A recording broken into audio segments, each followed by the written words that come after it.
After studying this module, you shall be able to know the factors that determine the age structure of the population, learn the consequences of population aging and various ways to overcome population aging, learn the measures used to identify population aging, and learn the world demographics of the aged population.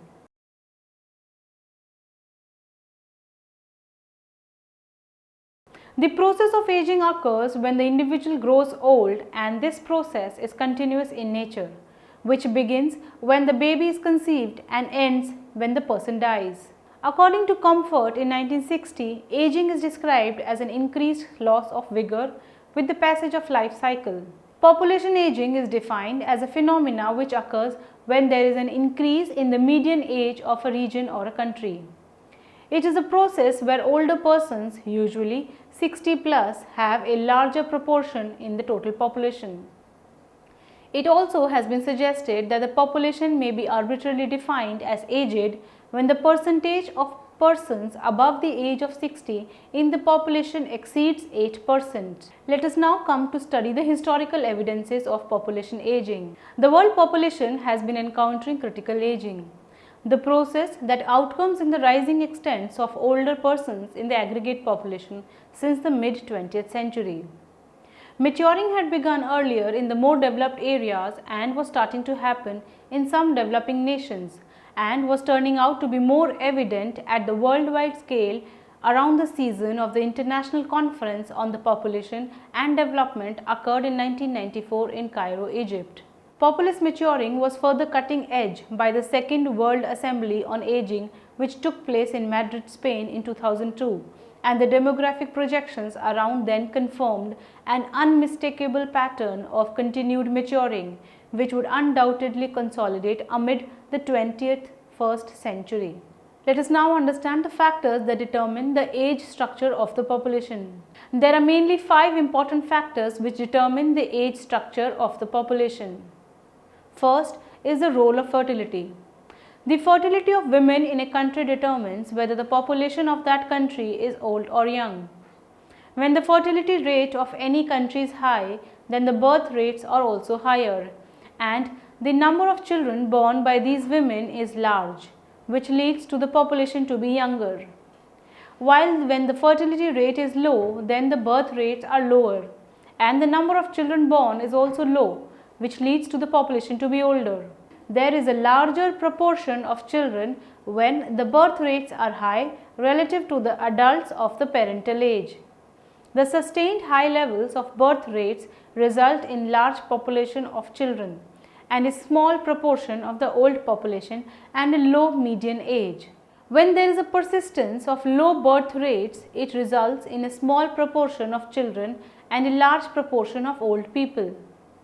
The faster the speed of fertility rates decline, the more rapidly aging will take place. Due to the declining birth rates of the economically developed countries, it is concluded that the developed countries have experienced an aging of the population. Fertility is one of the important factors that contribute to the population aging in the world today. Second factor is the role of mortality. It has been observed that the age distribution is affected by mortality to a much lesser extent than by fertility. The effect of mortality on population structures is to reduce the component of the population in which mortality occurs. Empirically, it has been demonstrated that high and rapid reduction in mortality and the prolongation of the lifespan has resulted in a younger age distribution. An explanation of this phenomena is to be sought in an understanding of the process of the decline in mortality rates. The improvements in health and medical services and technology have led to a higher incidence of survivorship among children, mainly infants and young children.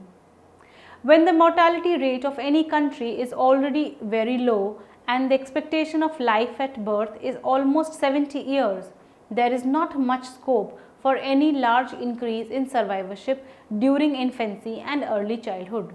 In such cases, any further improvement in mortality conditions would affect only the older age groups and lead to a further aging of the population. Since early changes in life expectancy come for the most part from decreases in child mortality, This tends to create, in the first occurrence, expanded quantities of newborns and youngsters, and a reduction in the extent of older people. It proceeded with advancement in the life expectancy, add to the increase in proportion of more old individuals as more people survive to even more seasoned ages.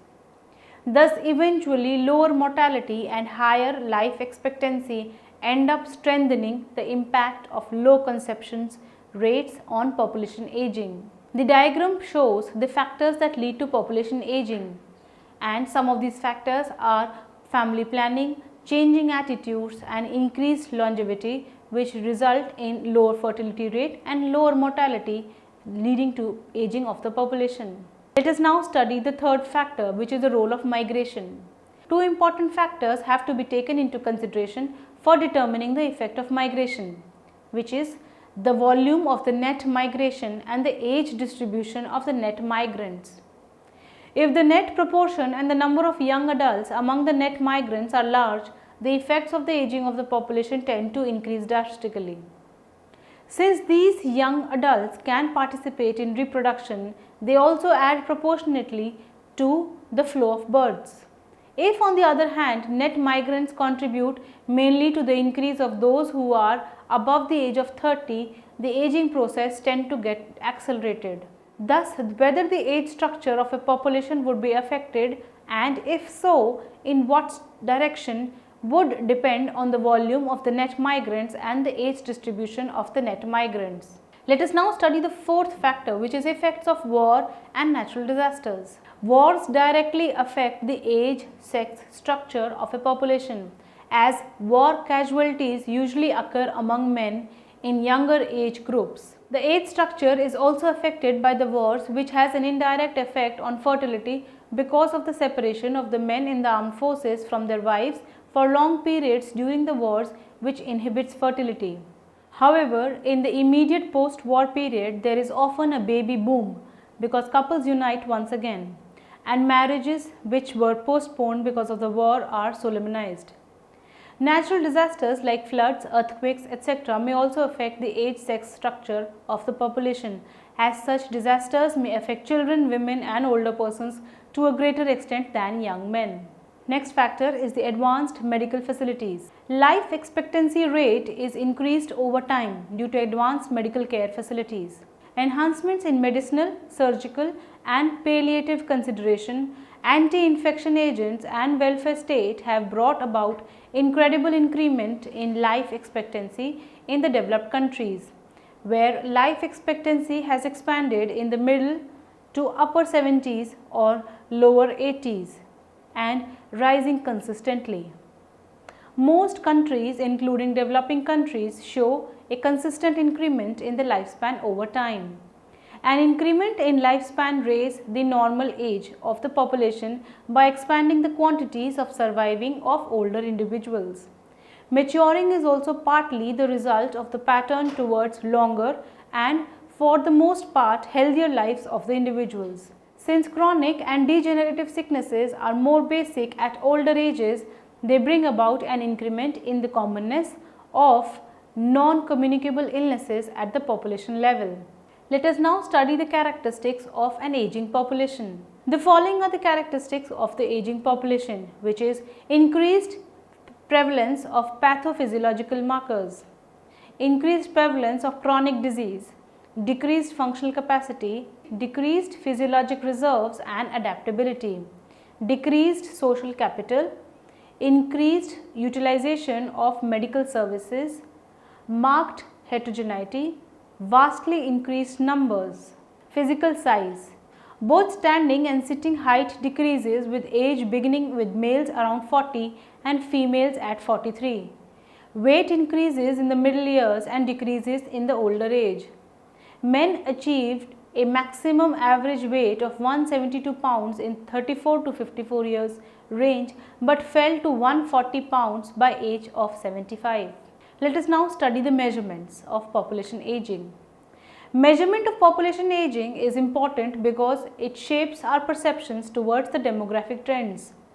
The aging of the population is often measured by checking the increase in the rate of elderly people at retirement. The meaning of retirement age may change. However, an average cutoff is 65 years.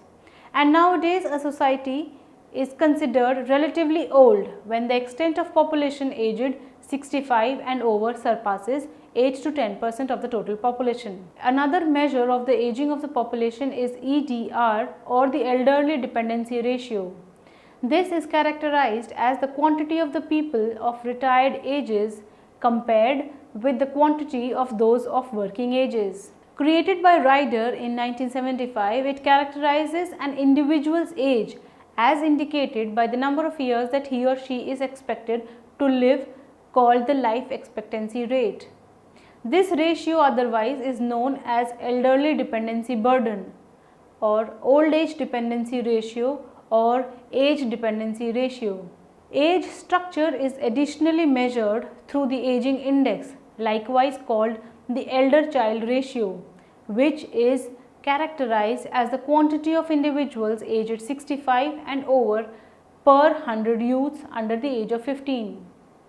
These are head count proportions, or HCR, that is, they basically relate the quantity of the people in extensive age classifications. The second group of indicators for population aging are the statistical measures of location, that is mean, median and modal ages of the population.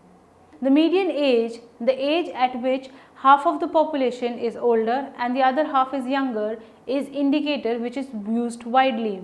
Since it is more sensitive to the changes at the right hand tail of the age distribution, the mean age of the population therefore might be preferred to the median age to study the dynamics of the population aging.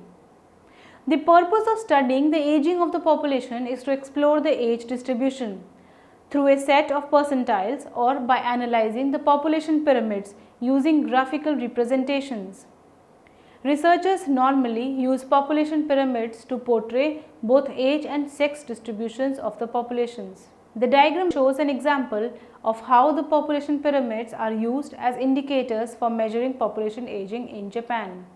Let us now come to the consequences of population aging. The first one is the positive consequences. The ever increasing number of retired people would require the services like retirement homes, medical equipments, etc., thus giving rise to a great market sector.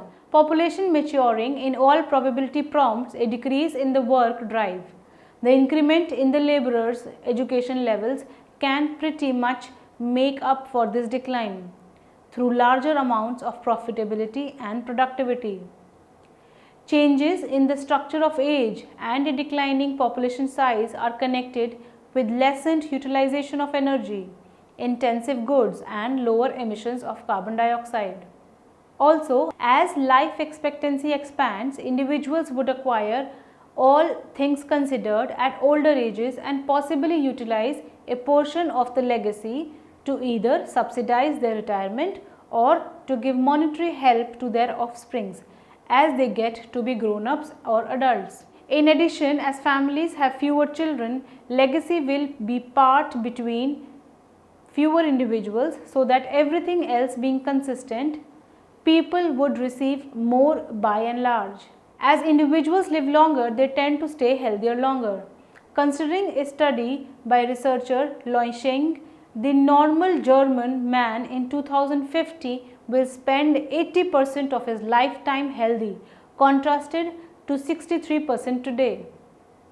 Next, a society with older people is more likely to have law-abiding citizens, as they are less inclined to commit crimes against property and other people. Population aging therefore will mean a substantial saving in prison costs in the future. Now let us study the negative consequences of aging. First of all, due to improvements in life expectancy, individuals tend to remain in workforce for long and postpone their retirement. This delays the opportunities for younger population, giving rise to youth unemployment. Next, alternatively, if the retirement age for the workforce is made mandatory, there will be more people demanding pension and paying less taxes as compared to the shrinkage of number of working age adults, who then would be required to pay extra taxes, leading to the fall in the productivity and slow the economic growth. Next, in 10 to 15 years, people from all the regions will be more prone to non-transmittable diseases such as cancer, cardiovascular diseases and diabetes than from infectious and parasitic infections, whereas non-communicable diseases in the 60 and above population already accounts for more than 87% of the burden in the low income, middle income and high income categories. Next, the danger of dementia, that is losing cognitive functioning, increments sharply with age, and if new procedures for prevention and administration are not developed, this disorder is expected to put massive burden on well-being and long-term care for providers as the world's population ages. Well, let us now study how to overcome the impact of population aging. In order to deal with the effects of population aging, to avoid any intergenerational conflicts and to reinforce the welfare of the people, it is crucial, among others, to overcome the negative impact of population aging. First of all, let us embrace the new reality of population aging. Various institutions and public policies needed to be pursued which promote attitude change towards elderly people and to give it the new significance of aging and with it the modified needs and capabilities of maturing individuals which would support active and positive aging. Likewise, re-examining of monetary practices to encourage participation of older workers and improving benefits and medicinal services frameworks to address the issues of older individuals in an all the more better way. Second, commitment at the highest level. History has it that fundamental reform requires high-level experts. In achieving a promise to an age-accommodating society requires policy responses from the very high level of decision-making structures. Third, social, political and monetary changes at all levels. The multi-stakeholder approach, that is, for example, urban age-accommodating configuration and the setting of the legitimate retirement ages are national issues. The idea of human rights for more established individuals is a worldwide concern. Similarly, migration is a reciprocal and multilateral issue. Changes need to be brought simultaneously in these territories. Next, better use of existing assets and adoption of new technological advances. Persuade individuals to stay healthy, active and autonomous by bringing up age-accommodating urban areas and smart homes that convey a scope of monitoring and supportive devices to help maturing individuals oversee life more viably and efficiently. We can re-engineer medicinal services frameworks to concentrate on prevention of diseases and early diagnosis instead of on costly interventions. Next, the more recent intervention has been the introduction of the National Program for Healthcare for the Elderly in 2010, with the basic aim to provide separate and specialized comprehensive health care to the senior citizens. With these measures, we may contribute in making better quality lives for the aging individuals, lives that are sustainable and inclusive. Let us now come to the next term, which is the demographics of population aging. The world population has been encountering noteworthy aging since the mid-20th century, as indicated by the last United Nations Population Aging Report in 2009. The proportion of global population aged above 60 years was 8% in 1950, 10% in 2000 and is expected to reach 21% by 2050. 30 years ago, there were no aged economies in which consumption by older people surpassed that of the youth. In 2010, there will be 23 aged economies. By 2040, there will be 89. Japan is today the only country with more than 30% of its population aged 60 or above. By 2050, there will be 64 countries where older people make up more than 30% of the population. The figure highlights the percentage of elderly people in the world by 2050. The figure also shows the proportion of the aged people from 60 to 80 and over 80s of the total population in the year 2007 and 2050. The next figure shows the aging planet. It shows the developing countries including United States of America, UK, South Africa, Russia, Turkey, etc. have seen an increase in the population aging.